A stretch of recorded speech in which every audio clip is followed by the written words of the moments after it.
তারা এই স্বৈরাচারী ব্যবস্থাকে পাকাপোক্ত করার জন্য, তাদের পথকে কণ্ঠমুক্ত করার জন্য বাংলাদেশ জামাত ইসলামীকে তারা নির্মূল করার ঘোষণা দিচ্ছে। নির্মূল করার ঘোষণায় পৃথিবীর জমিনে হয় না, নির্মূলের ফয়সালা আসমানে হয়।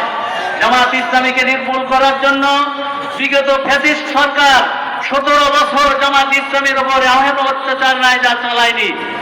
জামাত ইসলামীর উপর লাল ঘোড়া দাঁড়িয়েছে, নির্যাতনের স্ট্রিম রোলা চালিয়েছে, আমাদের নেতৃবৃন্দকে মিথ্যা মামলায় ফাঁসি কাটতে ঝুলিয়েছে, কিন্তু বাংলাদেশ থেকে জামাত ইসলামীকে নির্মূল করতে পারেনি। কাজে আপনারাও পারবেন না, এই দিবা স্বপ্ন দেখে লাভ নাই। কাজে বরং এই জুলাই চেতনাকে ধারণ করে, এই গণমানুষের রায়কে বাস্তবায়ন করে আসুন আমরা সকলে মিলে বাংলাদেশকে একটি বৈষম্য মুক্ত বাংলাদেশ করি। বিতাড়িত করা হয়েছে, আপনাদের দেশে ভাবে বিতাড়িত করে এই বাংলাদেশকে বৈষম্য মুক্ত করবো ইনশাআল্লাহ। এই প্রত্যাশা রেখে আমি আমার বক্তব্য শেষ করছি। আল্লাহ হাফেজ। আসসালামু আলাইকুম ওয়া রাহমাতুল্লাহ।